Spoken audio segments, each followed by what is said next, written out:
Hi guys, Subin Aesthetic here, and today I am going to be doing a unpopular opinions video. My own unpopular opinions. Because, who wouldn't want to hear my opinions? I'm so smart. Anyway, I hope you enjoyed the video. My first unpopular opinion is that fans of new idol groups need to stop with the whole "our fandom is so not toxic" thing. The only reason your fandom isn't toxic right now is because your fandom hasn't gone through anything substantial that could actually show your fandom's true colors. Look how many older third-gen groups used to say, "Our fandom is so toxic free," but literally after maybe one or two incidences, they've gone quite insane. They've gone crazy, and they don't know how to handle themselves. So really, come back with the whole "our fandom's not toxic" once you've actually gotten into some real shit. My next unpopular opinion is that I think that TXT making two sort of punk comebacks was not the best idea, unless they're conjoining the comebacks. Maybe that's what they're doing. But I really don't think that they should have done "I Know I Love You" and then "Loser Lover." I feel like if they were going to do that, they should have just made one whole album instead of making "Loser Lover" its kind of own comeback in a way. Because I feel like that's just doing not enough. Like, when I expect a new comeback, I want a new comeback, not the same thing but in a different font. You know what I mean? I feel like that really was kind of boring. "Loser Lover" is a good song. It's just, I don't think they needed to split it up into two. They easily could have just added the two on the same album, instead of making two albums and two different comebacks that are pretty much similar to each other, because it makes TXT look like that's their sound. That's their only sound for now on.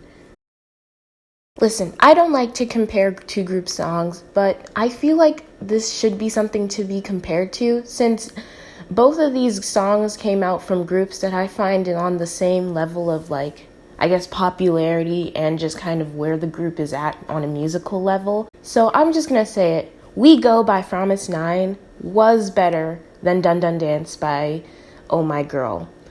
Yes, "Dun Dun Dance" is a good song, but "We Go" definitely for me has so much more longevity. I find myself listening to it more often than I do "Dun Dun Dance," and I just love the song so much. And the fact that it didn't get a win haunts me till this day. My next opinion is that "Hello Future" by NCT Dream is literally on the same field as "Permission to Dance" by BTS.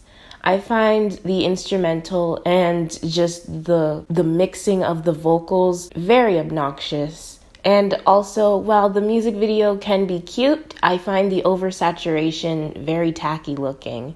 Honestly, I feel like it's just a more widely accepted "Permission to Dance," and people don't say as much about it as they do about "Permission to Dance" because it's in Korean. My next unpopular opinion is that I have never once liked a song by Jessie. And no, it's not because Jessie happens to be a problematic idol. That is another video we can get into. It's just her music doesn't really hit for me, and truly, I just don't understand, I don't understand it. There's a crowd that likes her music, but I'm not one of them. And I'm also not one of the people who likes her as a person, but who said that? We'll get into that in another video. My next unpopular opinion is that I feel like Somi's Dum Dum is definitely not going to be a song that stays liked by the masses. The only reason I say this is because there's something about K-pop songs with empty choruses where there's barely anything happening that just doesn't really stick with the K-pop crowd. The only song I've ever seen that happen is maybe Gashina by Sunmi, and even from some of my K-pop friends that I know, they don't necessarily vibe with it anymore. And I just feel like it's definitely going to be one of those songs that people just don't care for anymore. My other unpopular opinion is that variety shows are boring. Now, listen, when I first joined into K-pop, I loved variety shows and I thought they were really fun to watch. And it was good to get to know your idol's persona or personality on TV when they're not singing and dancing. But now they're just really boring, and the new ones are super unoriginal, and it's just not as fun to watch anymore. Everything feels super scripted, and because of the changes of how back then it used to be more idols could communicate with each other, whether or not they were from a girl group or a boy group, I feel like that has really kind of came crashing down, and you don't see that a lot because of parasocial relationships and dating rumors and stuff, which happened back then, but we were still allowed to see boy idols and girl idols be on the same show and not get shipped together. But yeah, not a fan of variety shows anymore. I'm going to say this now, and some people are not going to want to hear this, but if you're complaining about someone from 2006 and up joining K-pop, then maybe you're just getting old, because truly, this has been a thing for as long as I can remember. K-pop idols have been starting at 15. The youngest I saw was 13. And if you're complaining about the fact that, this shouldn't be a thing in the industry at all, I understand. But if you're complaining just because, oh no, I can't simp for these underage kids, well, welcome to K-pop. That's what it's been. That's what it's going to be, even when you get older. So, stop making a big deal. You're getting older. It happens. It's okay. There's still idols that are your age that you can simp for. I don't care if the run-of-the-mill non-K-pop fan starts listening to a song or doing a K-pop song dance on TikTok without knowing it's K-pop. And my only reason for this is because that literally happens with almost every song on TikTok.